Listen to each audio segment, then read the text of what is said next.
ओम नमो ब्रह्मादिभ्यो ब्रह्म विद्या संप्रदाय कर्तृभ्यो वंशर्षिभ्यो नमो गुरुभ्यः।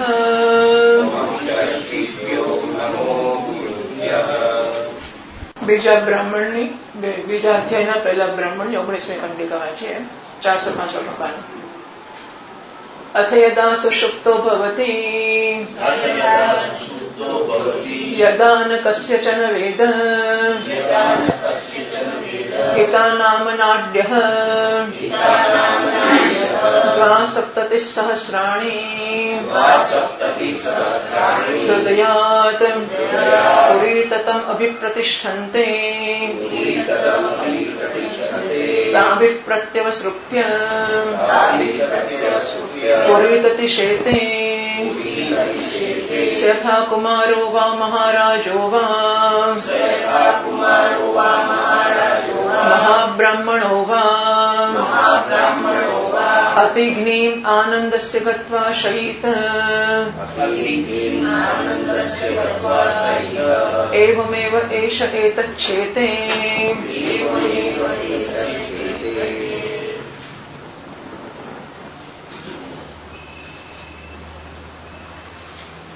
चारसौ ने 66 पानों पर 468 थी વૃત્તમાનુદ્ય પ્રશ્નપૂર્વક સુષુપ્તિ ગતિ પ્રકારમ દર્શયતી. તો આગળ જે કહ્યું એ પ્રશ્નપૂર્વક પૂછીને હવે સુષુપ્તિમાં કયા પ્રકારે જાય છે એ દર્શાવતા ભાષ્યકારે કહ્યું એવં તાવત વિશેષ વિજ્ઞાન અભાવે સુષુપ્ત ભવતી યુક્તમ. જ્યારે વિશેષ વિજ્ઞાન પ્રાપ્ત નથી કરતો ત્યારે સુઈ જાય છે. કેન પુનઃ ક્રમેણ સુષુપ્ત ભવતી. તો એ કયા ક્રમમાં સુષુપ્તિમાં જાય છે એ કહે છે ઇતિ ઉચ્યતે હિતા નામ હિતા ઇતિ એવં નામ્યઃ નાડ્ય શિરાહ. હિતા એવા નામની હિત ફલ પ્રાપ્ત્યર્થત્વાત. કારણ કે હિત એટલે કે સૌથી કલ્યાણકારી એવું જે ફળ છે એટલે કે બ્રહ્મ સ્વરૂપ છે એ સ્વરૂપની પ્રાપ્તિ કરાવનાર હોવાને કારણે પ્રાપ્તિમાં નિમિત્ત હોવાને કારણે એને હિતા એવા નામવાળી નાડી કહેવામાં આવે છે. શિરાહ દેહસ્ય અન્નરસ વિપરિણામ ભૂતાહ. તો શરીરમાં જે અન્ન રસ જાય છે જે ખોરાક ખવાય છે એના પરિણામે તૈયાર થાય છે અથવા પોષાય છે એવા જે નાડીઓ છે. દ્વાસપ્તતિ સહસ્રાણી.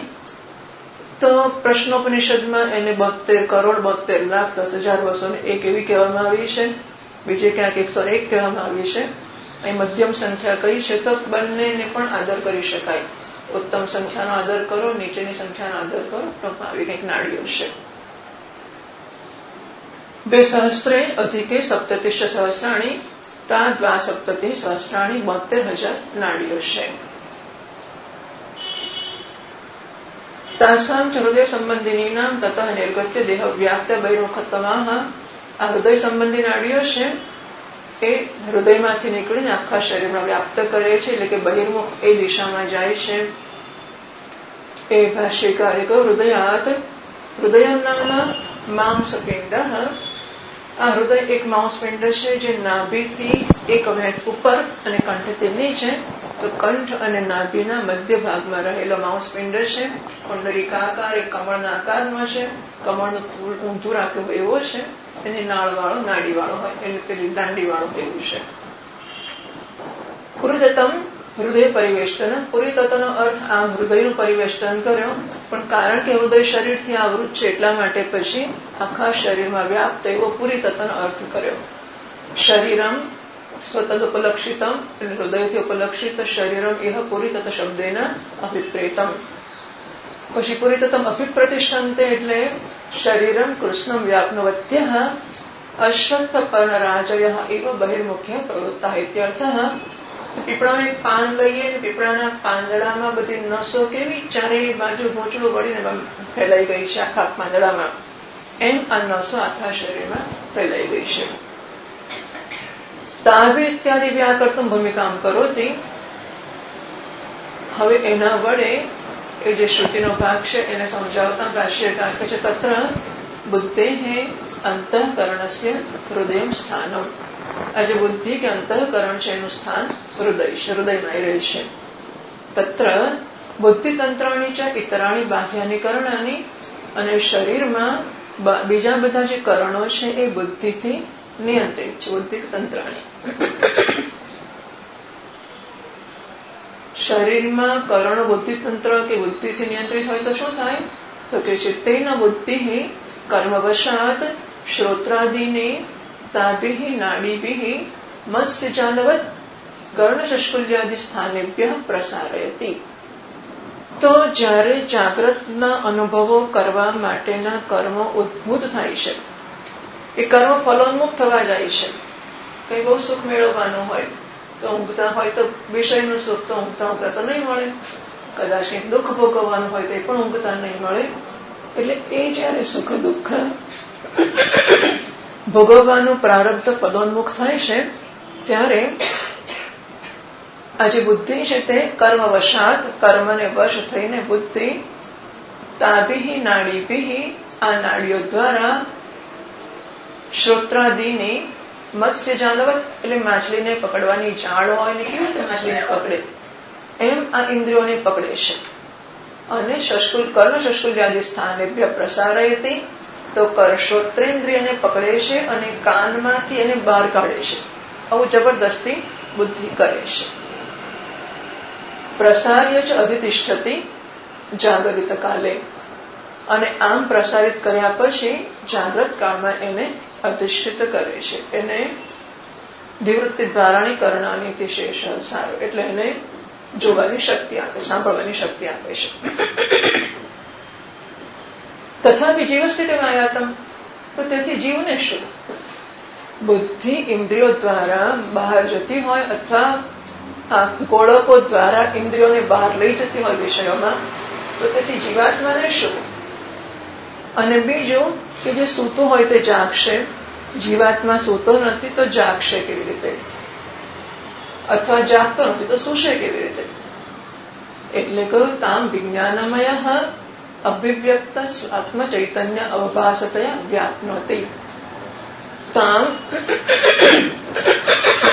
યથોક્તામ ધિયમ, આ જે બુદ્ધિ છે એને વિજ્ઞાનમય એટલે જીવાત્મા અભિવ્યક્ત સ્વાત્મ ચૈતન્ય અવભાસતયા, તો ચિદાભાસના રૂપથી વ્યાપનોતી.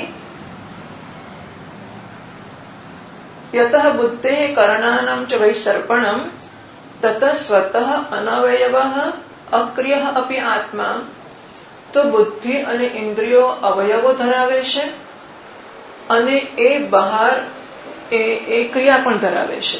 અવયવ પણ ધરાવે છે, સક્રિય પણ છે, માટે એ બહાર જાય છે. આત્મા અવયવ ધરાવતો નથી, આત્મા ક્રિયા પણ ધરાવતો નથી. છતાં પણ આત્મા બુદ્ધિની જોડે જાણે કે સ્વ અજ્ઞાન વિશિષ્ટ, પોતાના અજ્ઞાનથી વિશિષ્ટ થયેલો વ્યક્ત ચૈતન્ય આભાસાખ્ય વિશેષયુક્ત ધિ સહિત, ચૈતન્ય આભાસાખ્ય વ્યક્ત વિશેષ એટલે ચિદાભાસ, ચૈતન્યનો આભાસ તરીકે એટલે કે ચિદાભાસ તરીકે જે ઓળખાય છે, જે વ્યક્ત થયેલો છે, વિશેષ આ વ્યક્ત થયા હોવા રૂપી વિશેષ ધરાવતી ધિ સહિત એટલે કે સાભાસ બુદ્ધિ એવો અર્થ થયો એનો. ચિદાભાસ વાળી બુદ્ધિ શ્રોત્રાદિ દ્વારા સર્વાન અર્થાન વ્યાપનોતી, શ્રોત્ર વગેરે દ્વારા બધા જ વિષયોને વ્યાપ્ત કરે છે. જેવી રીતે સૂર્ય પોતાના કિરણો દ્વારા બધાને વ્યાપ્ત કરે છે તેવી રીતે. સંકુચ કાલે છે તસ્યાહ અનુસંકુચતી, અને જયારે સુવાનો વખત આવે છે ત્યારે બુદ્ધિના સંકોચને અનુસરીને એ પાછો સંકોચાઈ જાય છે, એટલે કે સુવા તૈયાર થઈ જાય છે. સહસ્ય વિજ્ઞાનમય સ્વાપ, આ વિજ્ઞાનમયનું સ્વાપ છે, સુષુપ્તિ છે. જાગ્રત વિકાસ અનુભવ ભોગ, તો જાગ્રત અવસ્થામાં આ વિકાસનો એટલે કે વિષયો સુધી લાંબા થવું અને વિષયોનો અનુભવ. તો જો આત્મા જે કુટસ્થ ચૈતન્ય છે એને તો કશું જોવા જાણવાનું સૂંઘવાનું કશું છે જ નહીં. આમ તો એને વિકાસની પણ તક નથી, કારણ કે સર્વવ્યાપક છે, બરાબર. એટલે આત્મા વિકાસ કરે, જાગે. જાગો ઊંઘવાની તક નથી, કારણ કે એનામાં દેશ કાળ નથી, એનામાં અવસ્થા નથી. આવું બધું હોવા છતાં આ આપણે સમજાવવાનું છે. એટલે પછી આવી એક પ્રક્રિયા ઉભી કરવામાં આવી કે કારણ કે હું આટલાને હું માનીને ચાલું છું, અને આ ઊંઘે છે અને જાગે છે. હું આની અંદર છું, બહાર છું, આ પણ હું જ છું. આત્મ ચૈતન્ય, આ પણ આત્મ ચૈતન્ય છે. બહાર નામની વસ્તુ આત્મ ચૈતન્ય છે, અંદર નામની વસ્તુ જ્યાં એકમાત્ર ચૈતન્ય છે. જે માનો કે પાણીની અંદર બરફના પાડ બની ગયા, અને એ બરફની આ બાજુ પાણી છે, આ બાજુ પાણી છે, બરફ એ પાણી જ છે. કંઈક આવી રીતે બધું એક જ એક છે. જુદા જુદા સ્વરૂપોને કારણે જુદા જુદા દેખાય છે. અને આ પેલા અંદર વાળા પાણીને બહાર વાળા પાણીમાં જોવું છે. એવો એક કાણું પાડે છે કંઈક કરીને બરફમાં, અને પછી બહાર જાય છે. એને એ જાણવાનું બાકી છે કે આ બરફ એ પાણી જ છે ને, અને હું પેલા પાણીને મળેલો જ છું, જવાનું એ ક્યાં છે. પણ આવી બધી કંઈક વસ્તુઓ છે. એટલે આ બધું તર્ક સંગત નથી. એટલે તથાપિ એટલે અન્યોન્ય ભાવ પ્રાપ્ત કરી શકે એમ છે જ નહીં. પણ તથાપિ નૈસર્ગિકો એમ લોક વ્યવહાર, આવો એક લોક વ્યવહાર છે. એ સ્વીકારીને પછી, અને મુખ્યત્વે એટલા માટે કે આપણે કેવી રીતે એના સુધી પહોંચી શકીએ, સંબંધ કરી શકીએ, જોઈ શકીએ, ઓળખી શકીએ, કેવી રીતે આ નહીં કરી શકીએ. એટલે પછી આપણે અત્યારે આ માળખું સ્વીકારીને ચાલીએ છીએ કે આત્મ ચૈતન્ય, એના પર અધ્યારોપ થયો. પહેલો કામનાનો, પહેલા અજ્ઞાનનો, કે અજ્ઞાનનો અધ્યારોપ થયા પછી હું મને જાણતો નથી, એ વૃત્તિએ જન્મવું પડશે. એટલે એ પણ વૃત્તિ થઈ જશે, એટલે મન થઈ જશે. એટલે અજ્ઞાનના અધ્યારોપ પછી હું મને જાણતો નથી, એવી વૃત્તિનો અધ્યારોપ થયો.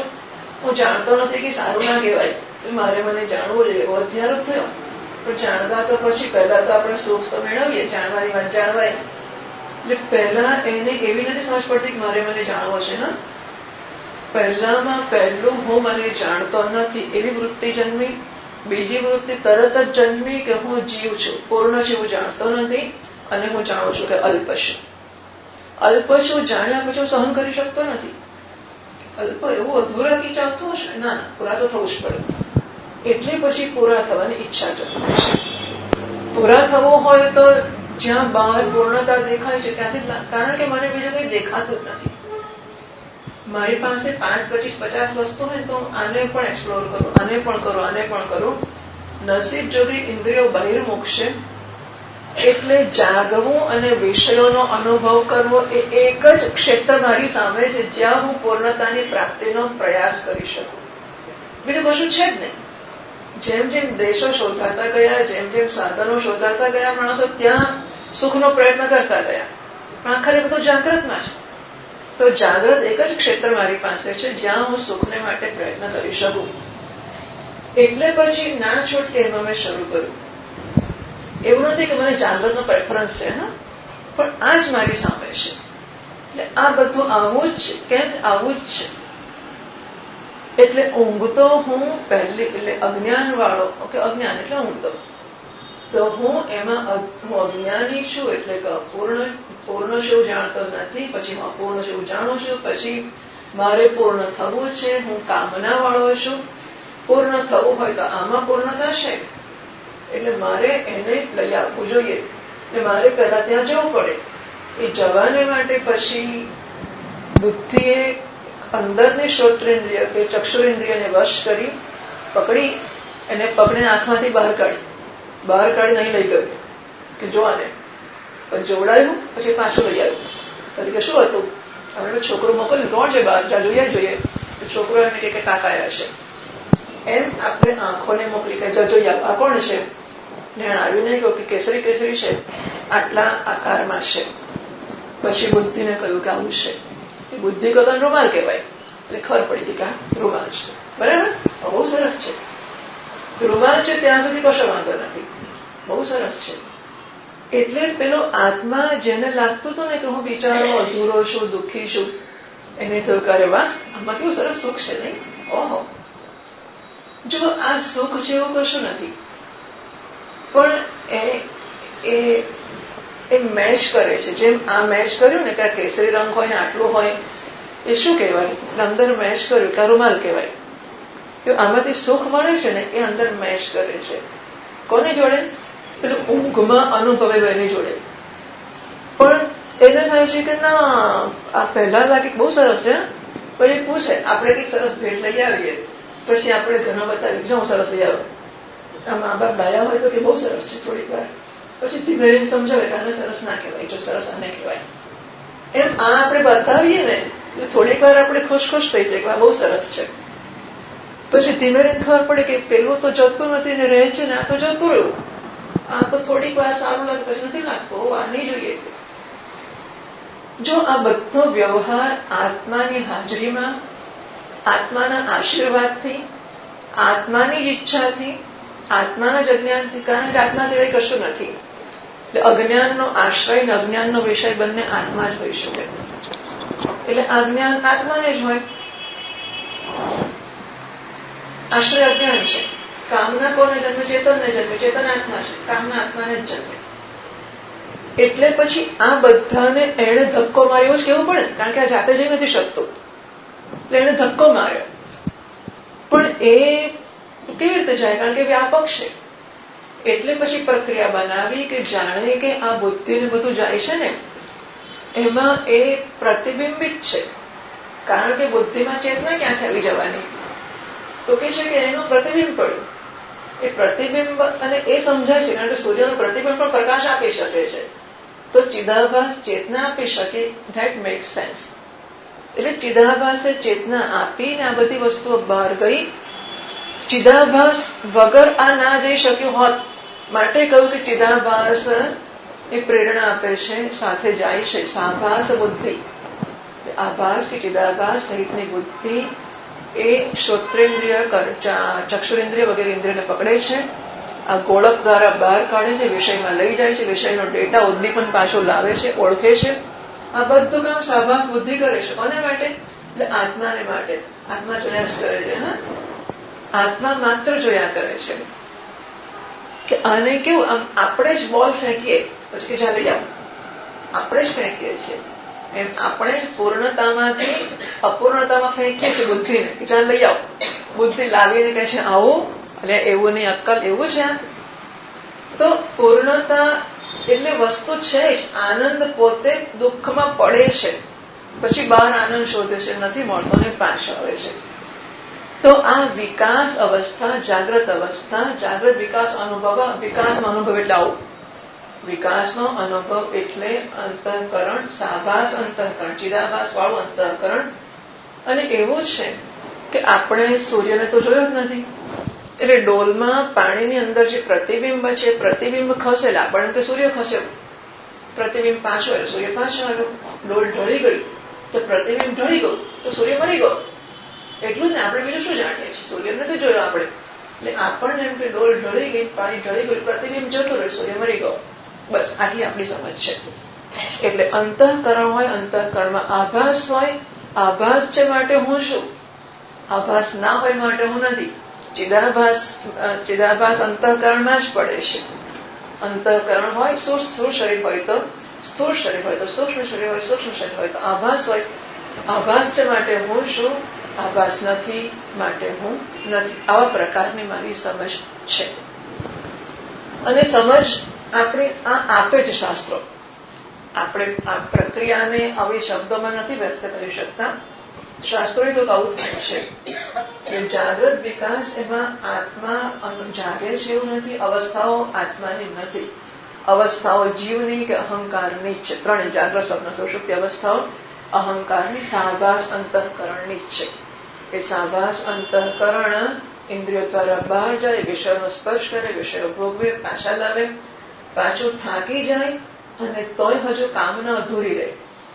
એટલે આ પ્રક્રિયાથી થાક્યો છે કે અંતઃકરણ ઇન્દ્રિયોને પકડે ને બહાર લઈ જાય, વિષય જુએ ને પાછો લાવે ને ઓળખે ને આખો દાડો જવું ને આવું કે છોડવા નથી કરવું.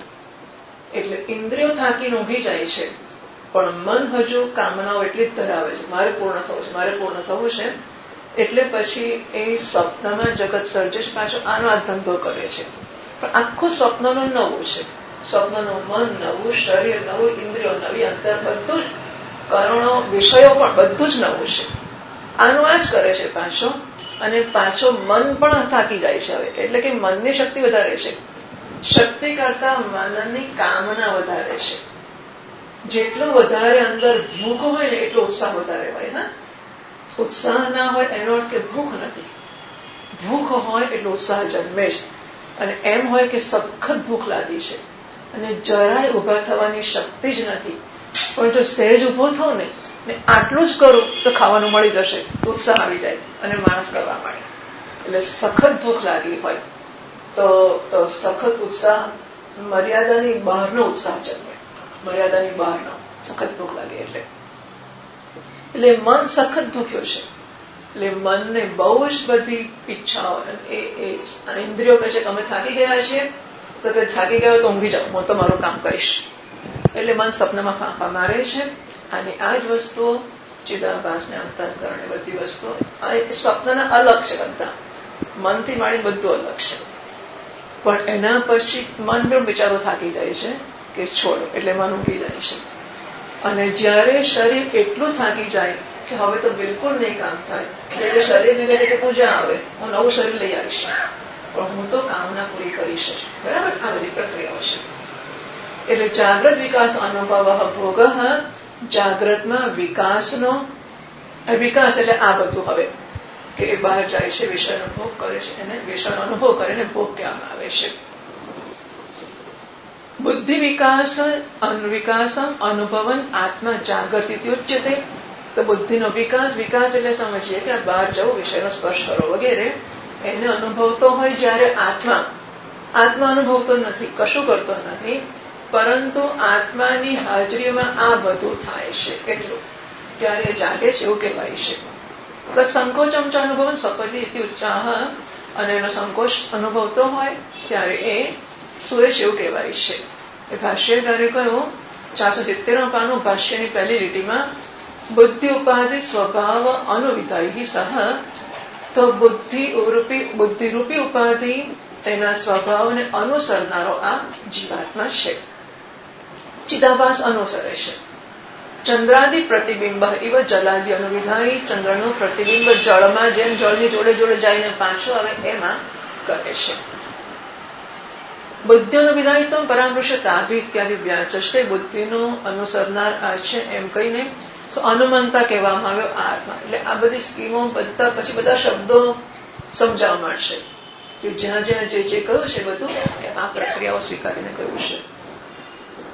ભાષ્યકારે કો તસ્માત તસ્યાહ બુદ્ધેઃ જાગૃત વિષયાયાઃ તાભિઃ નાડીભિઃ પ્રત્યવસર્પણમ પ્રત્યવસૃત્ય પુરીતતિ શરીરેષ્યતે તિષ્ઠતિ.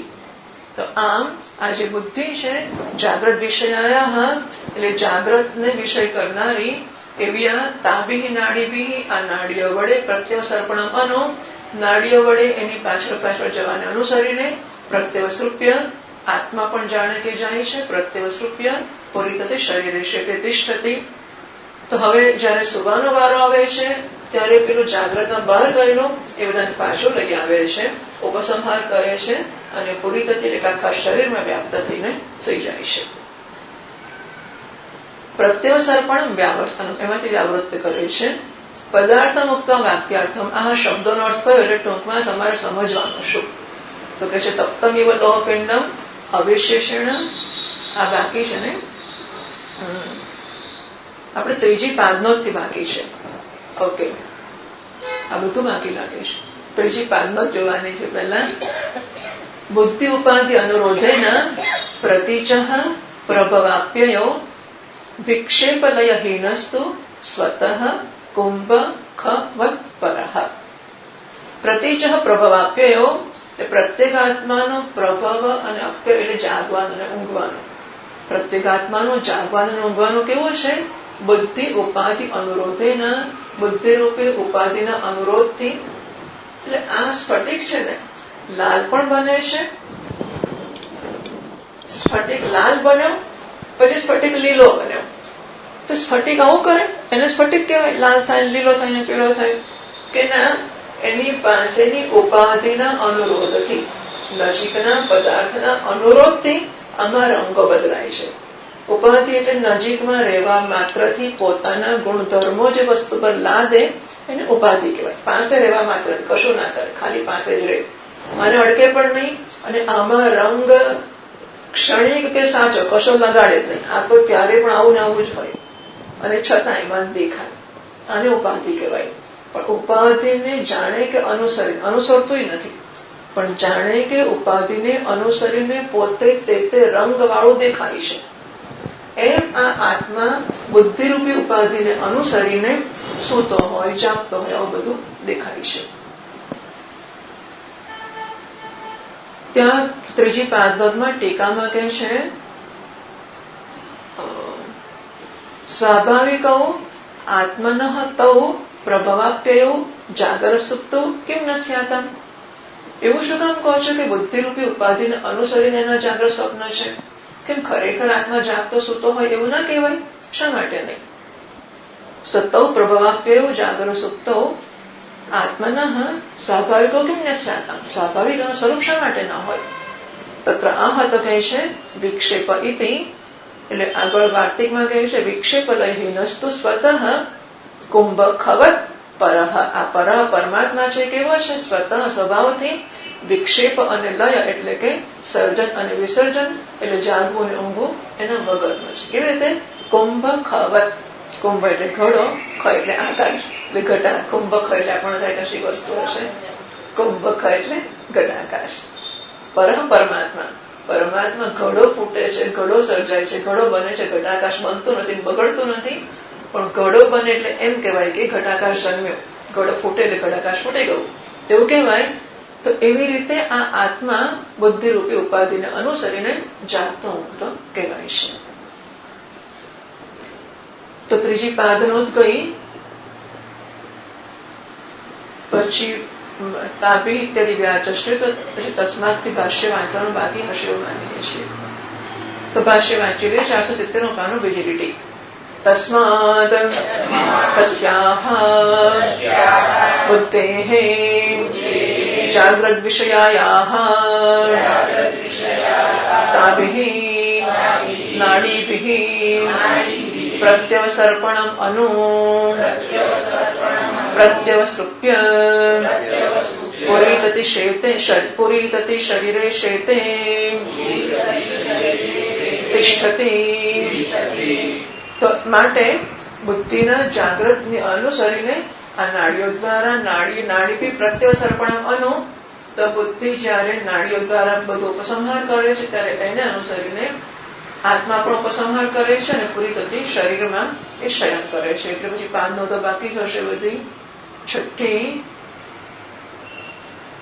ચોથી પાંચમી થઈ ગઈ છે. છઠ્ઠી પ્રત્યવસૃપ્ય ઉપસમૃતિ ભૂય, તો પોતે જાણે ઉપસમૃત થઈ ગયો હોય એવી રીતે પૂરી થતી શરીર છે, તે એ પૂરી તત્માં એટલે કે શરીરમાં સુઈ જાય છે. એટલે પૂરી તત્ની જ વ્યાખ્યા શરીરે એવું છે. તિષ્ઠતિ. ટીકાકાર કે છે પ્રત્યવસર્પણ વ્યાવર્તનમ પદાર્થમ ઉક્ત્વા વાક્યાર્થમ. આ પદાર્થ થયા પછી વાક્યાર્થ કે છે, ભાષ્ય કે છે તપ્તમિવ લોહપિંડમ અવિશેષેણ સંવ્યાપ્ય અગ્નિવત શરીરમ સંવ્યાપ્ય વર્તતે ઇત્યર્થઃ. તપ્તમ લોહપિંડમ ઇવ અવિશેષેણ સંવ્યાપ્ય. તો લોખંડનો એક ગોળો હોય, એને આગમાં સખત તપાવ્યો હોય, તો અગ્નિ લોખંડના આખા ગોળાને વ્યાપ્ત કરે છે. એવું નહીં કે અડધું તપ્યું, અડધું ઠંડુ રહ્યું, થોડું ઓછું ઠંડુ, ઓછું ગરમ, એવું બધું નહીં. અગ્નિ લોખંડના આખા ગોળાને સરખો વ્યાપ્ત કરીને આખાને લાલ ચોળને તપેલો બનાવી કાઢે છે. પણ અગ્નિવત, તો અગ્નિ લોહપિંડમ સંવ્યાપ્ય. અગ્નિ લોખંડના પિંડને વ્યાપ્ત કરીને, એટલે અગ્નિ એ કર્તા થયો, લોહપિંડને વ્યાપ્ત કરીને એ કર્મ થયું. અગ્નિ વ્યાપ્તિની ક્રિયાનો કરતા હશે, લોખંડ એનું કર્મ છે. સંવ્યાપ્ય અગ્નિવત શરીરમ સંવ્યાપ્ય વર્તતે ઇત્યર્થ. અગ્નિવત 7મી પાદમાં શરીરમ સંવ્યાપ્યતિ દેહ ઇન્દ્રિયાણમ સ્વાપે સંભારાત કુત શરીરમ વ્યાપ્ય શયનમ ઇત્યાશંક્ય સમાગતો વાર્તિકે. તો ભાઈ ઊંઘમાં શરીર ને ઇન્દ્રિય બધું તો સુઈ ગયું હતું, એ તો ઉપસંહાર થઈ ગયો છે, પછી એમાં વ્યાપ્ત થઈને સુવે જેવું કેવી રીતે કહેવાય? એવી શંકાના જવાબમાં સમાધાન કરતા વાર્તિકાર મહારાજ કહે છે, સ્વહેતુ માત્રયા ઇન્દ્રિયાણામ સ્થાનમ ન કાર્યતઃ. સ્વહેતુ માત્રયા ત્યાં આગળ કહે છે, સમજાવે છે ટીકા વાર્તિકની. સ્વહેતુ માત્ર એટલે કારણાત્મના એથી સંબંધ. દેહેન્દ્રિયાણામ સ્વાપે ન સ્વરૂપેણ અવસ્થિતિ કિંતુ કારણાત્મના અતઃ તદાત્મક દેહાદેહે ચિદાભાસ વ્યાપ્તિ સંભવાત દેહમ વ્યાપ્ય સ્વાપે સ્વાત્મનિ શયનમ યુક્તમ ઇત્યર્થઃ. તો શરીર ઇન્દ્રિયો વગેરે સુઈ ગયા છે એટલે શું? એ નાશ નથી પામી ગયા, એ કારણના રૂપમાં છે. અત્યારે જે રૂપમાં દેહ ઇન્દ્રિયો છે એ રૂપમાં નથી રહ્યા, પણ છતાં એ કારણ રૂપમાં તો છે જ, એટલે એમનો નાશ નથી થઈ ગયો. તો જ્યાં કારણ રૂપમાં છે ત્યાં વ્યાપ્ત કરે છે. આવા શરીર ઇન્દ્રિયને જાગ્રતમાં વ્યાપ્ત કરતો હોય, એમાંથી બહાર નીકળતો હોય સુષુપ્તિમાં, એમાં નથી થતું. કારણ રૂપમાં દેહ ઇન્દ્રિયો છે એને વ્યાપ્ત કરે છે. એટલે વાર્તિકારે કહ્યું સ્વહેતુ માત્રયા સ્થાનમ ઇન્દ્રિયાણામ, ત્યારે ઇન્દ્રિયો ન કાર્યતઃ યતઃ, કારણ કે ત્યારે ઇન્દ્રિયો દેહ વગેરે કાર્ય સ્વરૂપમાં એટલે કે આ દેખાય છે કે અનુભવાય છે એ સ્વરૂપમાં નથી, પરંતુ સ્વહેતુ માત્ર એટલે કે કારણાત્મના એ સ્થાન પ્રાપ્ત કરી રહ્યા છે. અતઃ ચિન્નિભેન એવ વ્યાપ્તિ સ્યાદ કારણાત્મના, અને માટે ચિત્ત નિભ એટલે સમાન. તો ચિત્તનું સમાન એટલે કે ચિત્તનો આભાસ સૌથી સરખું નજીકનું કોણ હોય? સૂર્યની નજીકનો સૂર્યનો પ્રતિબિંબ હોય. તો ચિત્ત નિભ એટલે ચિત્તનો આભાસ એટલે કે ચિદાભાસ. તો ચિદાભાસ રૂપથી કારણ રૂપમાં રહેલા દેહ ઇન્દ્રિયો વગેરે છે એને એ વ્યાપ્ત કરે છે. એ યુક્ત છે, સમજી શકાય એવું છે. ટીકામાં કર્મત્વે દેહસ્ય કર્તૃત્વે ચ આત્મનઃ દૃષ્ટાંતદ્વયમ. દૃષ્ટાંત કોનું છે? અગ્નિ અને લોખંડમાંથી અગ્નિનું દૃષ્ટાંત આપ્યું છે કે લોખંડનું આપ્યું છે? કે બે દૃષ્ટાંત આપ્યા છે. અગ્નિ જેવી રીતે વ્યાપ્ત કરે છે એ કર્તા માટે દૃષ્ટાંત છે. લોખંડ જેવી રીતે વ્યાપ્ત થાય છે એ કર્મ માટે દૃષ્ટાંત છે. તો કર્મત્વે દેહસ્ય દૃષ્ટાંત. તો કર્મની બાબતમાં એટલે કે લોખંડને વ્યાપ્ત કરે છે એમ દેહને વ્યાપ્ત કરે છે. લોખંડ કર્મ છે એમ દેહ કર્મ છે. કર્તૃત્વે આત્મનઃ, અગ્નિ જેવી રીતે વ્યાપ્ત કરવાની ક્રિયાનો કર્તા છે એમ આત્મા વ્યાપ્ત કરવાની ક્રિયાનો કર્તા છે. તો અગ્નિ લોખંડને એમ આત્મા દેહને વ્યાપ્ત કરે છે. કેવું સરસ છે દૃષ્ટાંત. એટલે બે દૃષ્ટાંત છે. આમાં આપણને બે દૃષ્ટાંત દેખાય જ નહીં કે બે દૃષ્ટાંત છે. ચાલો હવે પાછી બીજી મુશ્કેલી આવી. હૃદયાકાશે બ્રહ્મણી શેતે વિજ્ઞાનાત્મા એથી ઉક્તવા. તો 14મી પાદનો કે છે 2:1:17 એવું કહ્યું છે કે હૃદયાકાશની અંદર આત્મા સુષુપ્તિમાં શયન કરી જાય છે. અને અહીં તમે કહો છો કે હૃદયમાં શયન કરે છે. નહીં, અહીંયા શું કહ્યું? પૂરી તત્માં શયન કરે, શરીરમાં શયન કરે છે. તો આગળ કહ્યું છે કે હૃદયાકાશમાં શયન કરે છે, અને અહીં તમે જુદું કહો છો તો પૂરા પર વિરોધ થઈ જશે એવી શંકા કરીને ભાષ્યકાર કહે છે સ્વાભાવિકે એવ સ્વાત્મની વર્તમાનઃ અપી કર્મ અનુગત બુદ્ધિ અનુવૃત્તિત્વાદ પુરીતતિશેતે ઉચ્યતે. આમ તેવું છે કે સ્વાભાવિક પોતાના સ્વરૂપમાં જે રહેલો છે એ કશે ગયો નથી, છતાં કર્મ અનુગત વૃત્તિ અનુવૃત્તિત્વાદ, પણ કર્મને અનુસરનારી જે બુદ્ધિ છે એ બુદ્ધિમાં ચિદાભાસ છે અને એને જાણે કે અનુસરે છે એટલા પૂરતો પૂરી તત્વ શેતે ઉચ્ચતે. એટલે પૂરી તત્વમાં કે શરીરમાં શયન કરે છે એવું શા આધારે કહ્યું? એ બુદ્ધિને અનુસરવાના ધ્યાનમાં રાખીને કહ્યું કે શરીરમાં શયન કરે છે, બાકી ખરેખર હૃદયમાં શયન કરે છે, સ્વરૂપમાં શયન કરે છે.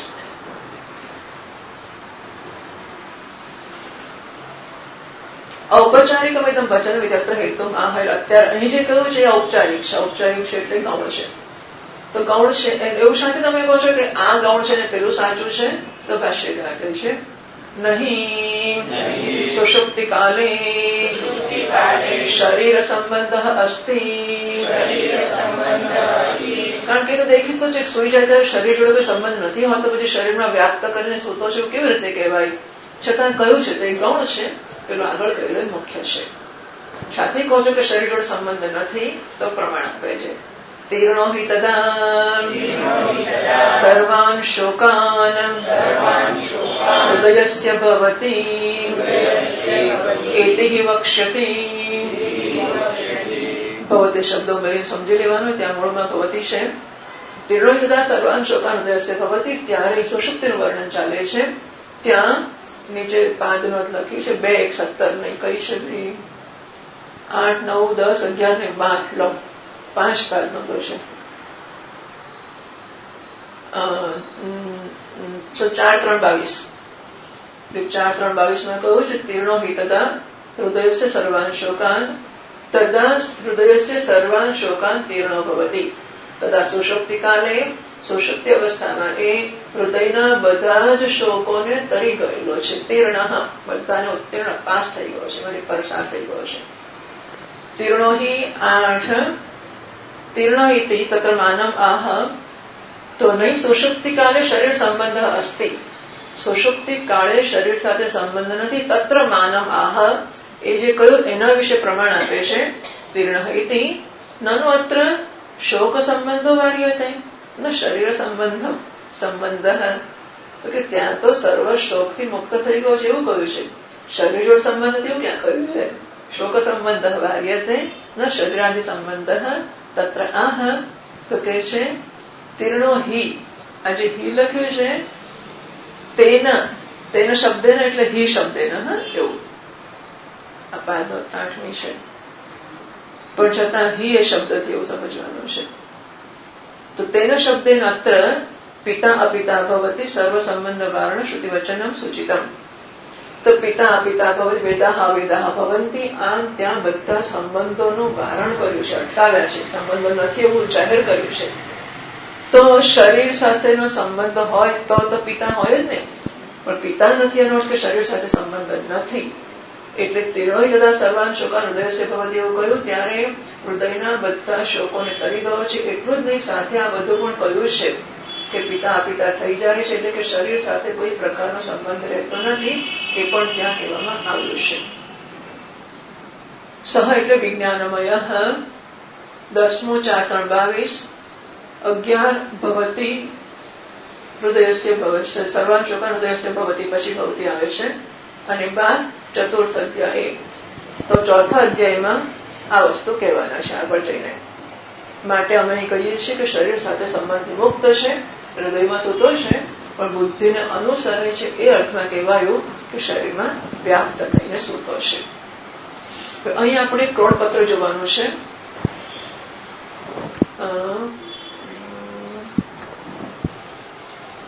467 પાનો પર 330 થી 332.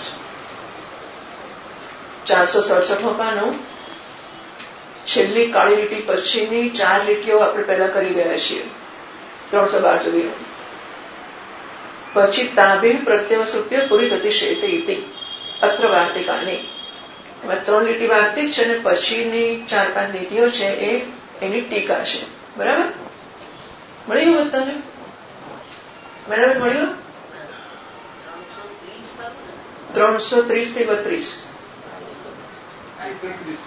331. ઓકે, 331. સારું. કયું પાનું છે? 316. 16. હા, મળ્યું? મળી ગયું બધા? તો ત્યાં ટીકા કહે છે તાબી ઇત્યાદિ અર્થમ આહ. તાભી પ્રત્યય રૂપે પૂરી થતી શેતે. તો તાભી એવું જે વાક્ય છે એનો અર્થ કહેતા વાર્તિકકાર કહે છે સ્વાપ્નાન ભોગાન અશેષણ ભુક્ત્વા સ્વપ્ન ક્રિયાક્ષયે તાભી એવ ઉપસંવૃત્ય પ્રાજ્ઞ યાતિ સુષુપ્તતામ. આ 330 વાર્તિક છે.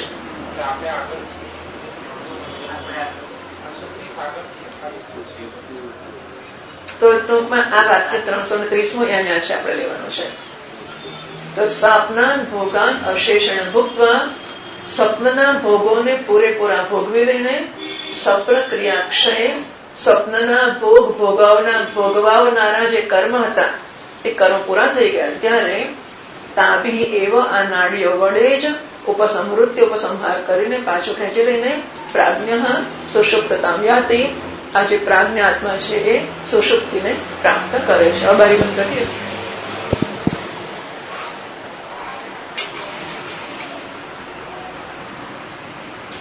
ટીકામાં વાસનામયાની કરણાની તો તાભી એવ ઉપસંવૃત્ય એટલે આ નાડીઓ વડે જ ઉપસંહાર કરીને કોનો તો કે વાસનામયાની કરણાની ઉપસંવૃત્ય વાસનાથી ઉત્પન્ન થયેલા કરણો એનો ઉપસંહાર કરી લઈને હવે સુવા જાય છે. આ 330 પૂરું થયું. 331ની ટીકામાં સ્વપ્ન ભોગાત તત્કર્મ ક્ષયેપી કથમ કરણ સંહાર દ્વારા સ્વાપ. સ્વપ્નના ભોગોને કરી લીધા એટલે સ્વપ્નને ભોગવવા માટે જવાબદાર કર્મો હતા એ ક્ષીણ થઈ ગયા. પણ તોય કરણોનો સંહાર કરીને એ સુષુપ્તિમાં કેમ જતો નથી? સુષુપ્તિમાં કેમ જાય છે? કથમ કરણ સંહાર દ્વારા સ્વાપ. સ્વપ્ન પછી કરણોનો ઉપસંહાર કરી લઈને એ સુઈ કેમ જાય છે? જાગ્રત ચાપી સંભવાત જાગી પણ શકે, કેમ સુઈ જાય છે? ત્યાં શંકા એવી શંકા કરીને વાર્તિકકાર કહે છે જાગ્રત સ્વપ્ન ક્રિયા ઉદ્ભૂતાન ભુક્ત્વા ભોગાન અશેષતઃ. તો જાગ્રત અને સ્વપ્ન બંનેમાં એટલે જાગ્રત અને સ્વપ્નમાં કોઈ ફેર જોવામાં આવતો નથી, કારણ કે બંનેમાં એક જ કામ કરે છે. જો ઇન્દ્રિયોને એટલે મન વડે ઇન્દ્રિયોનું સર્જન કર્યું. સૌથી પહેલી ઈચ્છા જન્મી કે મારે ભોગવવું છે. આ ઈચ્છા કોને જન્મી હતી? નારાયણને જન્મી હતી. સૌથી પહેલી ઈચ્છા નારાયણને જન્મી કે ચલો ત્યારે એકલા બોર થઈ ગયા, જગતનું સર્જન કરી નાખ્યું અને ભોગવ્યું. ઈચ્છા નારાયણને થઈ. પછી એને ઇન્દ્રિયો એને સૂક્ષ્મ શરીર સર્જ્યું અને પછી સૂક્ષ્મ શરીરને બેસવા માટે એને સ્થૂળ શરીર સર્જ્યું. એટલે નારાયણ પોતાના મન વડે આ બધું જે બતાવ્યું ને એ બધી પ્રક્રિયાથી નારાયણ જુએ છે એ આપણું જાગ્રત છે. સમષ્ટિ જે દર્શન છે એ સમષ્ટિનું સ્વપ્ન એ આપણું જાગ્રત છે અને આપણું સ્વપ્ન છે. બરાબર? સમષ્ટિનું નારાયણનું સ્વપ્ન છે એ આપણું જાગ્રત છે, પણ આપણું સ્વપ્ન છે તો બંને સ્વપ્ન જ થઈ ગયા ને. એટલે બંને સરખા સ્વપ્ન છે, નારાયણનું સ્વપ્ન કે આપણું સ્વપ્ન. એટલે પછી કર્મો જયારે સ્વપ્ન જોવા માટેના ઉદ્ભુત થાય એને જાગ્રત સ્વપ્ન બે કહેવાય, બે કહી નાખવાના. તો જાગ્રત અને સ્વપ્ન બંને જોવાને માટેના કર્મો ઉદ્ભુત ફલોન્મુખ થાય ત્યારે જાગ્રત સ્વપ્ન ક્રિયા ઉદ્ભૂતાન ભોગાન અશેષતા ભુક્ત્વા એ બધાય ભોગોને પૂરેપૂરા ભોગવી લીધા પછી ઇન્દ્રિયાણી ઉપસંવૃત્તિ નાડી વિશે તે આત્માની ત્યારે પછી આ નાડીઓ વડે ઇન્દ્રિયોનો ઉપસંહાર કરીને એ આત્મામાં સુઈ જાય છે. આ 31 પૂરું થયું. હવે 32 ટીકા નનુ સ્વપ્ન જાગરિતે કર્મણા ગચ્છતિ ન સ્વાપ. તો સ્વપ્ન જાગરિતે આ કઈ વિભક્તિ છે ખબર છે? દ્વિતીય દ્વિવચન. કર્મણા સ્વપ્ન જાગરિતે ગચ્છતિ. કર્મ વડે આમ ગુજરાતીમાં સ્વપ્ન જાગ્રતમાં જાય છે પણ ગચ્છતિ દ્વિતીય લે છે એટલે સ્વપ્ન જાગરિતે કર્મણા ગચ્છતિ. એ કર્મના ફળ રૂપે સ્વપ્ન જાગૃતમાં જાય છે. પણ સુષુપ્તિમાં એ કર્મથી જ જાય છે એવું કેવી રીતે? ન સ્વાપ. કર્મથી સુષુપ્તિમાં જાય બરાબર નથી. કેમ? નહીં તત્કૃતા બ્રહ્માપ્તિ. સુષુપ્તિમાં તો બ્રહ્મને પ્રાપ્ત કરે છે, અને બ્રહ્મની પ્રાપ્તિ તો તત્કૃતા એટલે કર્મકૃતા. તો કર્મથી બ્રહ્મની પ્રાપ્તિ ના થાય તો તમે કઈ બજાવીને કહો છો? વિદ્યા વિતતે મૃતમ, વિદ્યાથી પ્રાપ્ત થાય, અને જ્ઞાનથી કૈવલ્ય પ્રાપ્ત થાય, કર્મથી ના થાય. તો સુષુપ્તિમાં જશે ત્યારે કર્મથી સુષુપ્તિમાં જઈને બ્રહ્મની પ્રાપ્તિ કરશે. એનો અર્થ એવો થયો કર્મથી બ્રહ્મની પ્રાપ્તિ થઈ, પણ કર્મથી બ્રહ્મની પ્રાપ્તિ તો ના થાય, માટે કર્મથી સુષુપ્તિમાં ગયો નહીં કહેવાય. તત કથમ સુપ્તિ તત એટલે તો પછી, તો પછી કેવી રીતે કહેશો કે કર્મથી સુષુપ્તિમાં પણ ગયો? તત્ર આહ, તેના જવાબમાં વાર્તિકાર કહે છે, સામાન્ય પ્રજ્ઞયા દેહમ સંવ્યાપ્ય અંતર્બહિઃ શ્રમાત શેનવત પરમ સ્થાનમ આત્મા અભ્યેતિ સુષુપ્તતા. તો સામાન્ય પ્રજ્ઞયા દેહમ અંતર્બહિઃ સંવ્યાપ્ય, સામાન્ય પ્રજ્ઞા સામાન્ય ચેતનાથી શરીરને અંદર અને બહાર સારી પેટે વ્યાપ્ત કરીને પછી શ્રમાદ પછી થાકી જાય છે. એટલા માટે શેનવત, બાજ પક્ષી હોય કે કોઈ મોટું પક્ષી હોય એ આકાશમાં ઉડે, બહુ જ આખો દાડો ઉડ્યા જ કરે. મને લાગે છે લોકો ખાવા માટે જ ઉડતા હશે એવું નથી ને, આખો દાડો આકાશમાં ક્યાં ખાવાનું મળવાનું છે, પણ મન મજા આવતી હશે એટલે ઉડતા હશે ને. પક્ષીઓ કેમ ઉડતા હશે આખો દાડો? ખરું કે નહીં? આકાશમાં ખાવા માટે ઉડે છે એવું તો નહીં હોય ને, છતાં આખો દાડો ઉડ ઉડ જ કરે છે. એ પાંખો હોય તો આવું થાય ને. જે વસ્તુ હોય એને વાપરવાનું મન થયા જ કરે. પાંખો હોય એટલે ઓડ આખો દાડો ઓડ બેસે તો આમ કરે કરે હા પક્ષી. બેસો ને થોડું થોડું ફટફટ કરે. આ બધું જોવા જેવું છે કે પાંખો હોય એટલે વાપર, ટીવી હોય એટલે ચાંપ દબાવવાનું મન થાય, મોબાઈલ હોય એટલે પટપટ કરવાનું મન, કશું હોય એટલે વપરી, છાપું હોય એટલે માણસ જેટલી વાર રસોડામાંથી જે માણસ જે કામ કરતો, પૂજા કરીને આવતા હોય કે રસોડામાંથી આવતા હોય, ક્યાંયથી આવતા હોય, બહાર છાપું પડ્યું હોય ને, તો જેટલી વાર માણસ ઘરમાંથી બહાર નીકળે છાપું ખોલે ને, તો થાય કે ના થાય? જેટલી વાર બહાર નીકળે એટલી વાર છાપું ખોલે. આવું થતું હોય છે. વસ્તુ પડી હોય એટલે એ આપણામાં આકર્ષણ જન્માવે છે. સો ઇન્દ્રિય પરાહ અર્થાહ, ઇન્દ્રિયો કરતા વિષયો ચડિયાતા છે, વિષય નિયંત્રણ કરે છે કે ઇન્દ્રિયોને ખેંચવી. ઇન્દ્રિય પરાહ અર્થાહ, વિષય પડ્યા હોય એટલે વપરાય. પક્ષી ઉડ ઉડ કરે છે, ઉડી ઉડીને થાકી જાય છે. થાકી જાય છે એટલે એને આરામની જરૂર પડે છે. તો આરામ માટે કેવો પોતા એ આમ છાંદોગ્યમાં આવી ગયો, સંલય આયા, અને આમાં પણ આવશે. તો તથા શેનોવા સુપર્ણોવા, એટલે આ શેન પક્ષી ઉડી ઉડીને થાકે છે, અને થાકીને પછી પોતાના માળામાં વિશ્રામ માટે આવે છે. એવો દાખલો છે. શેનવત પરમ સ્થાનમ આત્મા અભ્યેતિ સુષુપ્તતામ. તો બાજ પક્ષી ઉડી ઉડીને થાકીને જેવું માળામાં આવીને સુઈ જાય છે. પ્રશ્નો પરિષદમાં પણ આ છે કે પોતાના નીડમાં આવીને સુઈ જાય છે પક્ષી, સાંજ પડે દરરોજ. એવી રીતે આત્મા સુઈ જાય છે થાકીને. ટીકાકાર સમજાવે છે, યથા શેન ભ્રાંત શ્રાંત.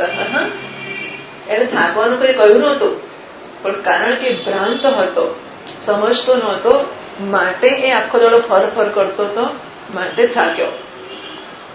સ્વનીડમ આસાધ્ય નિર્વૃણોથી, પોતાના માળામાં આવે છે, અને પછી યથા વયાંસી વાસો વૃક્ષમ સંપ્રતિષ્ઠંતે. પ્રશ્નોપનિષદના યથા વયાંસી વાસો વૃક્ષમ સંપ્રતિષ્ઠંતે, જેવી રીતે વયાંસી પક્ષીઓ પોતાના માળામાં આવીને આરામ કરે છે. સ્વનિડમ આસાધ્ય, પોતાના માળામાં જઈને નિર્વૃણોથી ધન્ય થઈ જાય છે, નિશ્ચિંત થઈ જાય છે, આરામ કરે છે.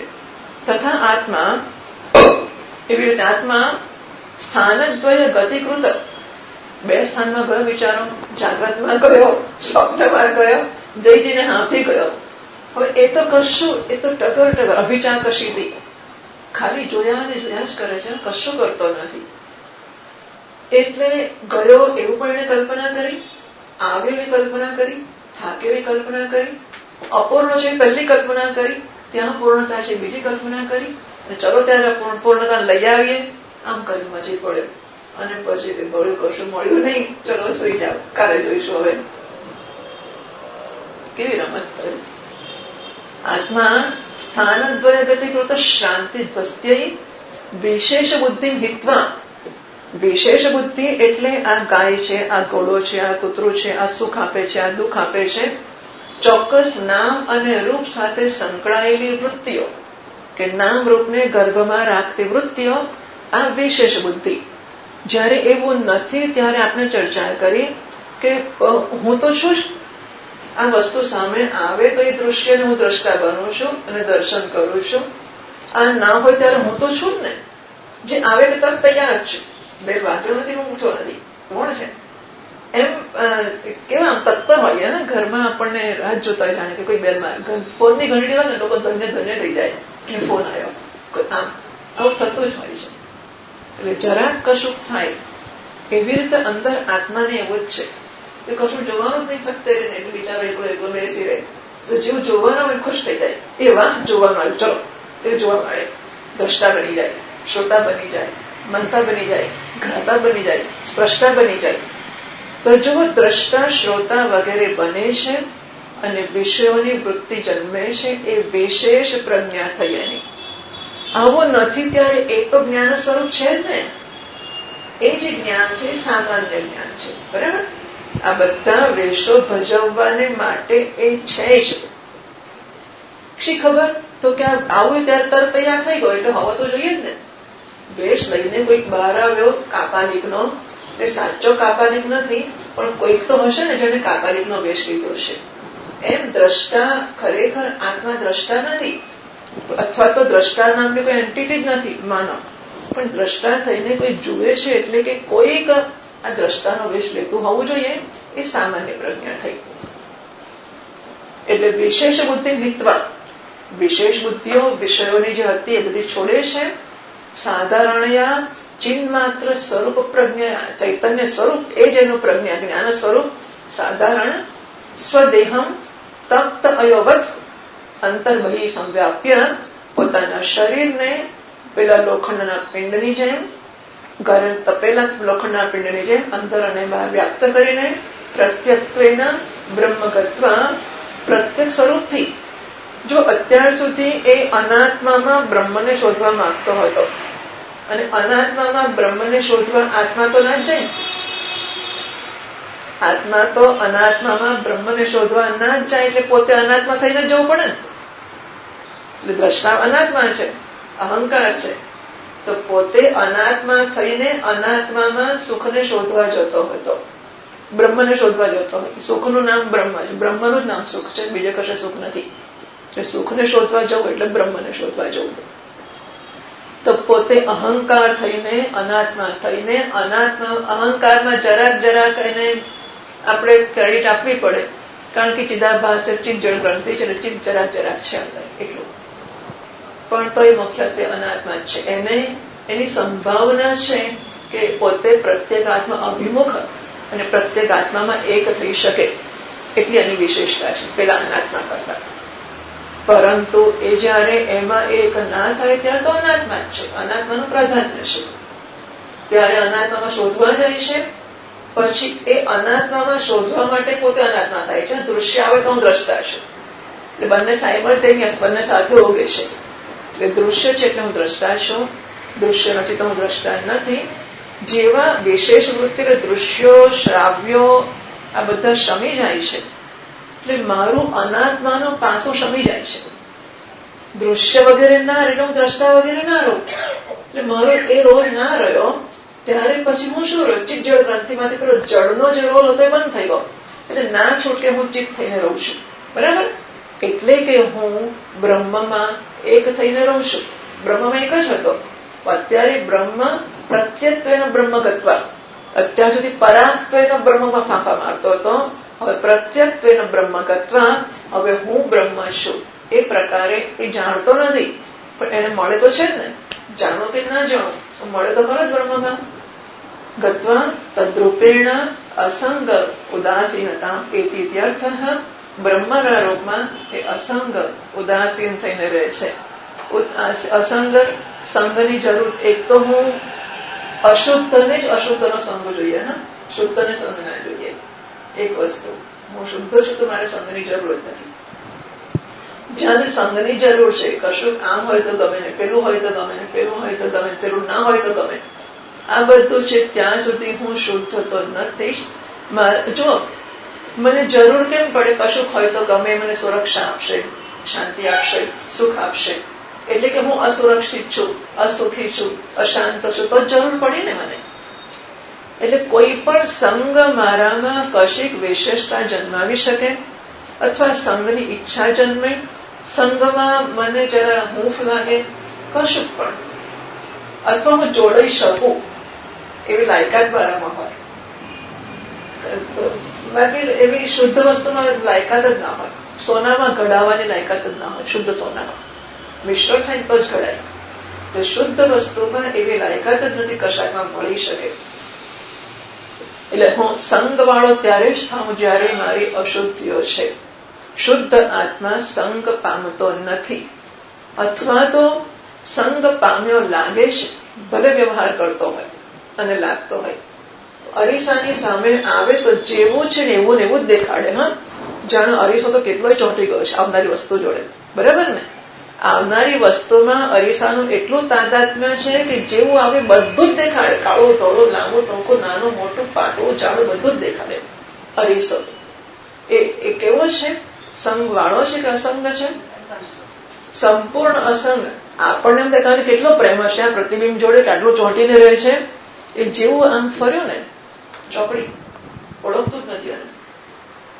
બરાબર? એટલે આત્મા વ્યવહાર કરતો હોય ત્યારે એવું નહીં કે એ વ્યવહાર જ ના કરે, જુએ જ નહીં, સાંભળે જ નહીં, બધું કરે, પણ અરીસાના જેટલો અસંગ.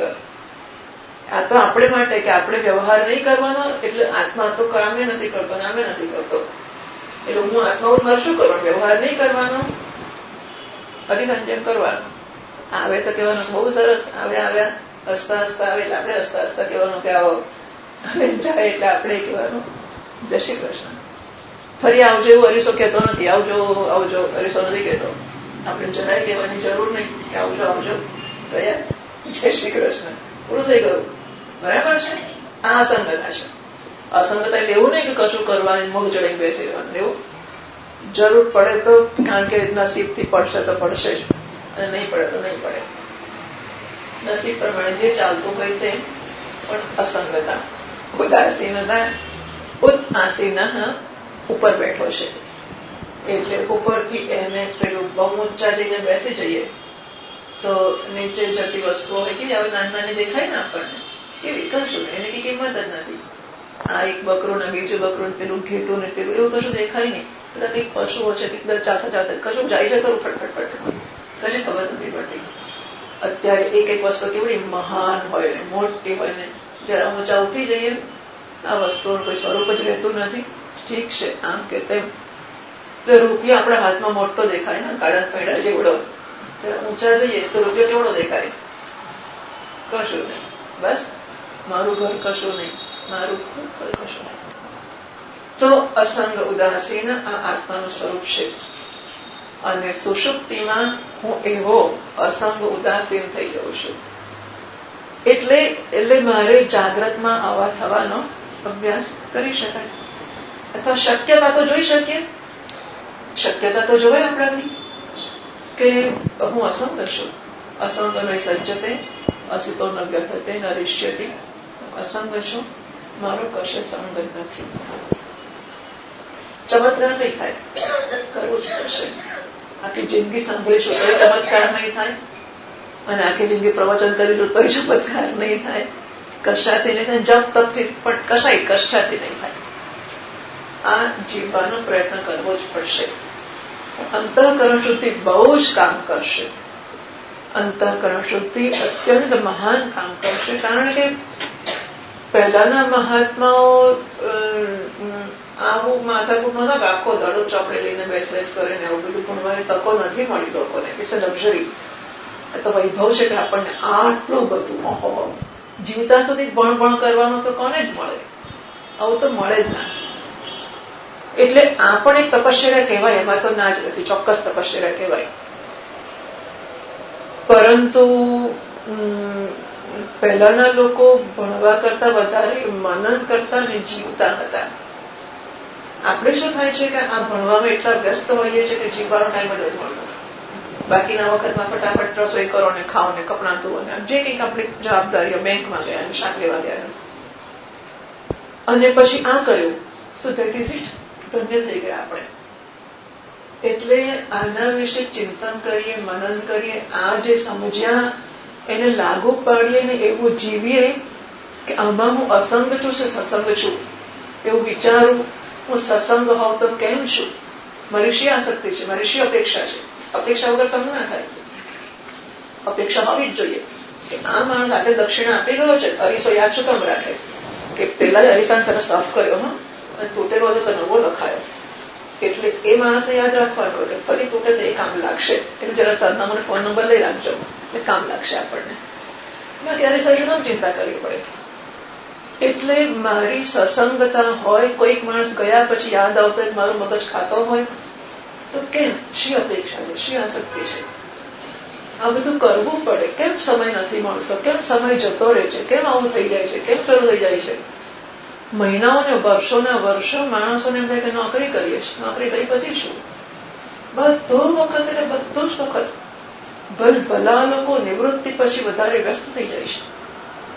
ઘણા લોકો આપણી પાસે આપણને આપણા અનુભવમાં જાણકારમાં છે જ કે સારું હોય નોકરી ત્યારે બહુ સત્સંગ કરતા હોય, બહુ આમ. કારણ કે ત્યારે શું હોય કે આ આટલું જ છે અને પછી નોકરી કરવી જ પડશે એટલે આટલો કલાકનો લાભ લઈ લો. પછી એમ થાય કે હવે તો નવરાત છે, કરીશું, શી ઉતાર? મને ખબર નથી એવું થતું હશે, મને લાગે છે હવે શી ઉતાર થશે, કરીશું. અથવા જીવનભર જે વસ્તુઓને આપણે ટાળી હશે નોકરીને કારણે કે નોકરી છે, ના થાય, ના થાય, ના થાય, ના થાય, પછી એ બધી ભૂલો કરતી હશે. કારણ કે ઘણું આપણે પોસ્ટપોન કર્યું હશે, નોકરી કરવી જ લેશું. તો ઘણા સંબંધો નહીં કર્યા હોય, ઘણી યાત્રાઓ નહીં કરી હોય, ઘણું યજ્ઞ નહીં કર્યું, ઘણું જે કંઈક કરવું હશે નહીં કર્યું હોય એ બધું એકદમ હાવી થઈ જતું હશે. અથવા ઘણા રસના વિષયો હોઈ શકે. કોઈને ચિત્રકામ કરવું હોય, કોઈને આ કરવું, પેલું કરવું, સંગીત શીખવું હોય, ના શીખાય હોય તો પછી શરૂ કરી દે સમથિંગ.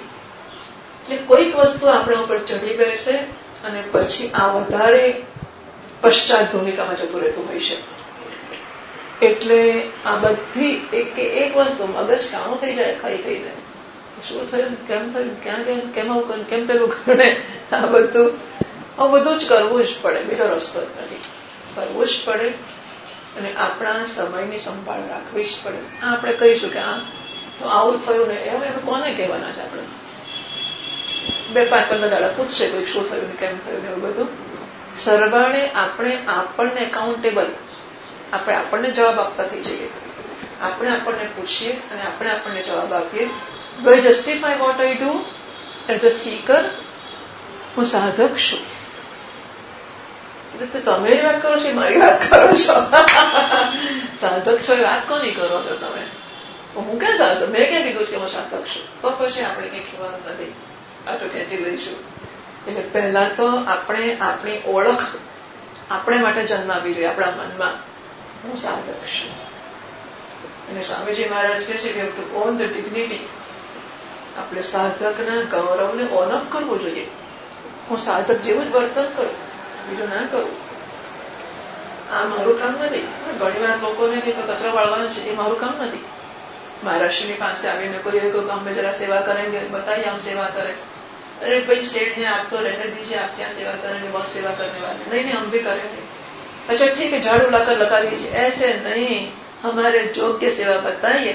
झाड़ू लगाने की सेवा हमारी योग्य नहीं है. हमारी योग्य तो गाड़ी વાળી વાળો છો, ગાડીમાં જવું હોય કોઈ દાડો અને મને કહેજો ટાઈમ હશે તો લઈ જઈશ, એટલું બાકી લઈ જઈશ એવો નિયમ નથી. પણ તમારે જવું હોય અને મને કહેજો, જો અનુકૂળતા હશે તો ગાડીમાં લઈ જઈશ. એટલે આપણે કહી દેતા હોય છે મારે શોભાસ્પદ નથી, મારા ગૌરવને છાશતું નથી. એમ દુનિયાની 1000 વસ્તુ વિશે કહેતા શીખી જઈએ. હું સાધક છું અને આ મારા ગૌરવને છાશતું નથી. હું સાધક તરીકે આટલી વસ્તુ કરીને આટલે નહીં કરું. ઘરમાં હોય કે બહાર હોય કે સગાવાલામાં હોય. અને ઘણી ગૃહિણીઓ પણ એવું કરી શકે. મને કહે છે આવીને કે હું લગ્નમાં જવાનું બંધ કર્યું, બેસવાનું બંધ કર્યું. સ્વામીજી કીધું છોડ, જેમ આટલું છોડી ફરી શું છોડો, પાછો વિચાર કરો હવે શું છોડો, પિક્ચર છોડ્યા, હોટલ છોડી, આ છોડ્યું, પેલું છોડ્યું. ગૃહિણીઓને બહુ ગરડી નહીં એવી, મને લાગે છે 50, 55, 60, આઈ ડો નોટ નો, પણ ઘરવાળો નોકરી કરે છે એટલે બેન ખબર નહીં 50, 55, પણ પીપલ ડુ ધીસ, કરતા હોય છે લોકો. એટલે છોડી દેવાનું, બસ બહાર ખાવાનું નહીં, આ નહીં કરવાનું, પેલું નહીં કરવાનું.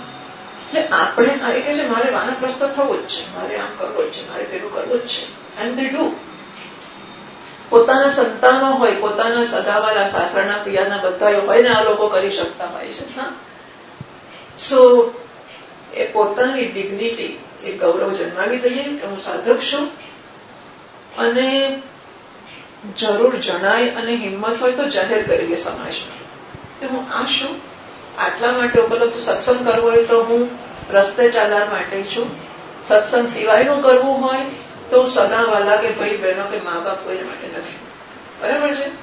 સત્સંગ કરવો હોય તો હું છું, પેલા માટે આટલો વખત મળે છે, અમારા માટે નથી મળે, એ સત્સંગ કરે છે એના માટે મળે છે, એ સગો છે, બાકી એ બધા હગા લાગે છે, આમાં હગા નથી લાગતા. ઓકે, ઘરવાળા કે સ્વાભાવિક છે.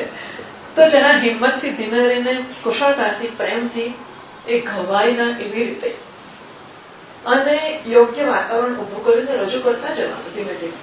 અમે એવું કરીએ તો કેવું, મન લાગે છે આપણે એવું કરીએ, જે રીત શોધવી હોય તો શોધી કાઢવાની. પરંતુ આપણામાં પહેલા એવું થવું જોઈએ હું સાધક છું અને મારે મારું જીવન બગાડવું નથી. એવું જન્મે નારાયણની કૃપા છે, ના જન્મે વેલ એને માટે રાહ જોવી પડે, પછી બીજો રસ્તો નથી. પરંતુ એવો નિશ્ચય કર્યા પછી આપણે કહી શકાય કે હવે હું સાધક છું આટલી વસ્તુ માટે. પણ આપણને શોખ હોય હજુ ફરવાના, હરવાના, લગ્નમાં જવાના, પહેરામ જવાના, તો કોઈ કશું ના કરી શકે.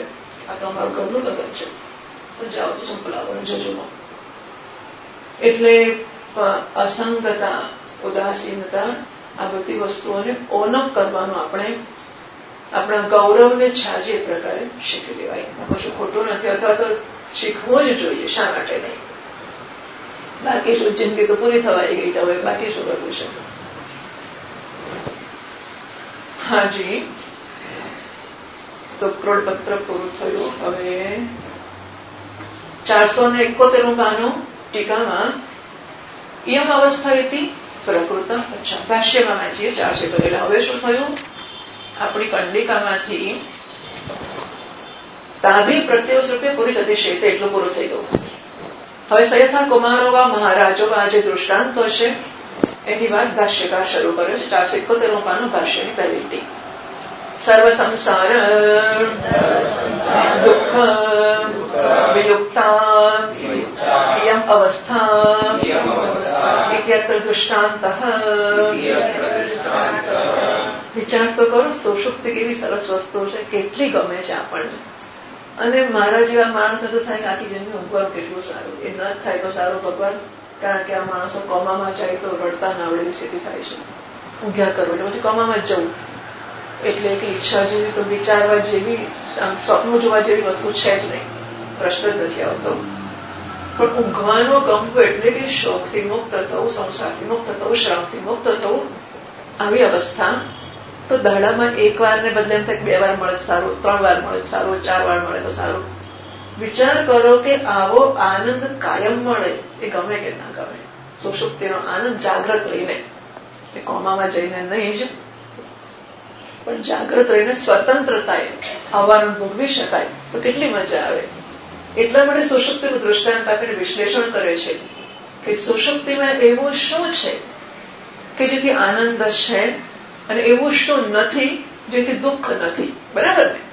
સુષુપ્તિમાં કશુંક નથી એટલે બધા દુઃખોને રજા મળી ગઈ, અને કશુંક છે બાપુમાં આનંદ. આનંદ છે. શું છે એવું સુષુપ્તિમાં? એટલા માટે સર્વ સંસાર દુઃખ વિયુક્ત અયમ અવસ્થા, આ જે અવસ્થા છે ને, સંસારના બધા દુઃખોથી છૂટી છે. એના માટે દૃષ્ટાંત આપે છે. દૃષ્ટાંત કરે છે ભાષ્યકાર. યમ અવસ્થા હતી. હવે યમ અવસ્થા ભાષ્યકારે કીધું એટલે શું? તો ટીકાકારની પ્રકૃત સુષુપ્તિ ઉચ્ચતે, જે સુષુપ્તિની ચર્ચા ચાલે છે એને અહીં આ અવસ્થા કહીને કહી છે. સયથા કુમારો વા અત્યંત બાલો વા મહારાજો વા અત્યંત પશ્ય પ્રકૃતિ યથોક્ત કૃત મહાબ્રહ્મણો વા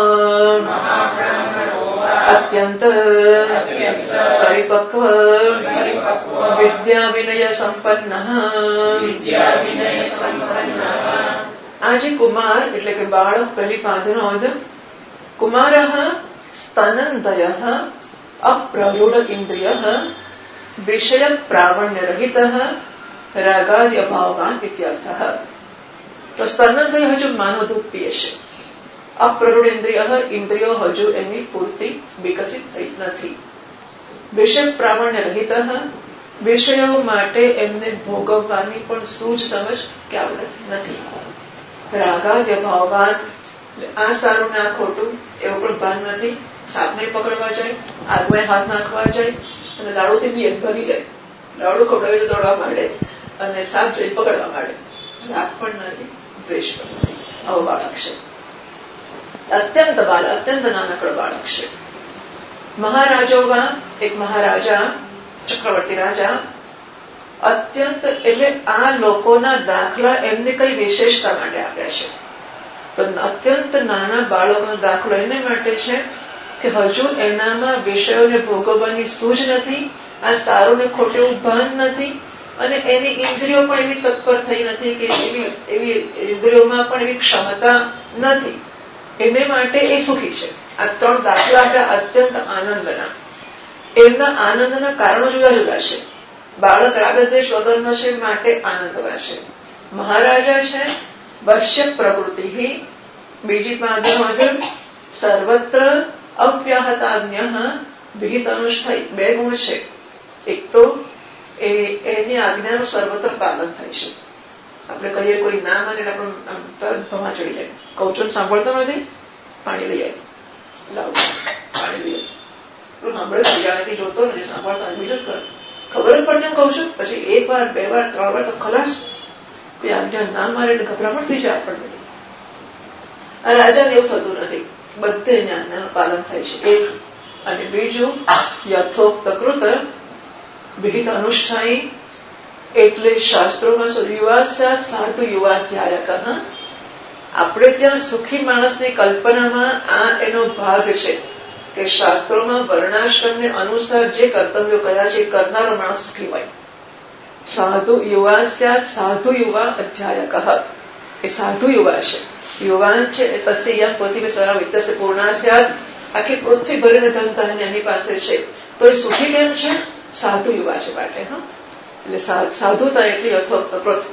શાસ્ત્રોમાં વર્ણાશ્રમને અનુસરીને જે કર્તવ્ય એને માટે કર્યા છે એ કરનારો છે. એટલે રાજા માત્ર આજ્ઞા પાલન થાય છે અને મહારાજા છે માટે સુખી નથી, પણ શાસ્ત્રોક્ત જીવનારો છે માટે પણ બંને કારણથી સુખી છે. મહાબ્રાહ્મણ ત્રીજી પાંદનોદ અશેષ જ્ઞત્વાદ, એ બધું જ જાણે છે. તેથી આનંદસ્ય પરામ કાષ્ઠામ એત્ય કૃતાર્થ બ્રહ્મવિદ. બધું જાણવાને કારણે એ આનંદની પરાકાષ્ઠાને પ્રાપ્ત કરી ગયો છે અને માટે કૃતાર્થ છે, બ્રહ્મવિદ છે. સર્વનું જ્ઞાન ત્યારે થાય જ્યારે બ્રહ્મને જાણતો હોય. એટલે બ્રહ્મવિદ છે, પણ છતાં એને બ્રહ્મવિદ નથી કહ્યો. મહાબ્રાહ્મણ અત્યંત પરિપક્વ વિદ્યા વિનય સંપન્ન. એટલે વિદ્યા વિનય, વિદ્યા પાછળ વિનય તો આવી જાય જાતે. વિદ્યા વિનય સંપન્ન, બ્રાહ્મણે કવિ હસ્તી નહીં. એટલે વિદ્યા હોય ને વિનય ના હોય તો ખલાસ. તો વિદ્યા તો કકડાટ કરી શ્વેત કેતુને થયું એવું. એટલે વિદ્યા હોય ને વિનય ના હોય તો એ વિદ્યા બીજાનું કલ્યાણ તો નહીં કરે, એનું કલ્યાણ નહીં કરે, ઉપર તેનો નાશ કરશે. એટલે વિદ્યા વિનય ને શોભતે, વિદ્યા બધી વસ્તુઓ પહેલેથી નિશાળમાંથી આપણને શીખવી છે. તો વિદ્યા એ વિનય વાળી છે, અત્યંત પરિપક્વ. આની પરિપક્વતા છે. વિદ્યા અને વિનયથી સંપન્ન છે એવો જે માણસ છે તે આગળ ભાષ્યકાર કહે છે અતિઘ્ની અતિશયેન દુઃખમ હંતી ઇતિ અતિઘ્ની આનંદસ્ય અવસ્થા સુખાવસ્થા તામ પ્રાપ્ય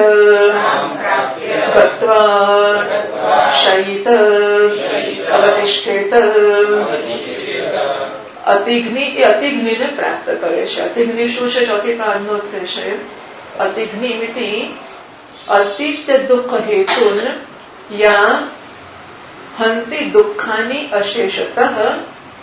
તો જે દુઃખના કારણોનું અતિક્રમણ કરી જઈને, એટલે માત્ર દુઃખનો ને દુઃખના કારણોનો નાશ કરે છે. દુઃખનો નાશ કરે તો પાછું તો તૈયાર છે, કીડીઓ કાઢી મૂકે પાછી આવી જાય સાકર છે તો, પણ કીડીઓની સાકર ને કાઢી મૂકે છે. તો અતિગ્નિ દુઃખ હેતુ અતિત્ય દુઃખના હેતુનું અતિક્રમણ કરી જઈને યા દુઃખાની અશેષતા ભક્તિ જે બધા દુઃખોને પૂરેપૂરા નષ્ટ કરી નાખે છે. આનંદસ્ય પરાકાષ્ઠા તેન અતિગ્નિ ઇતિ ગણ્યતે.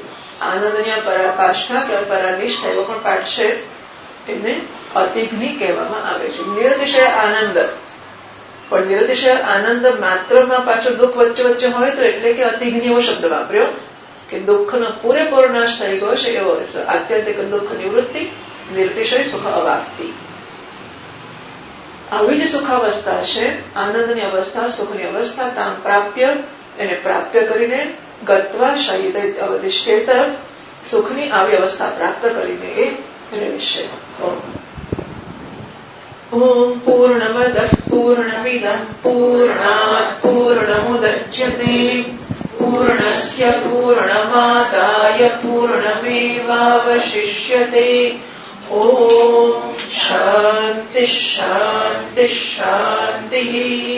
શંકરં શંકરાચાર્યં કેશવં બાદરાયણં સૂત્રભાષ્ય કૃતૌ વંદે ભગવન્તો પુનઃ પુનઃ.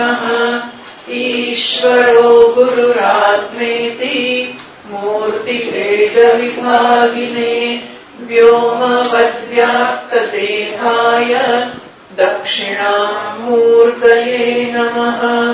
ઓમ શાંતિ શાંતિ શાંતિ. હરિ ઓમ શ્રી ગુરુભ્યો નમઃ. હરિ ઓમ.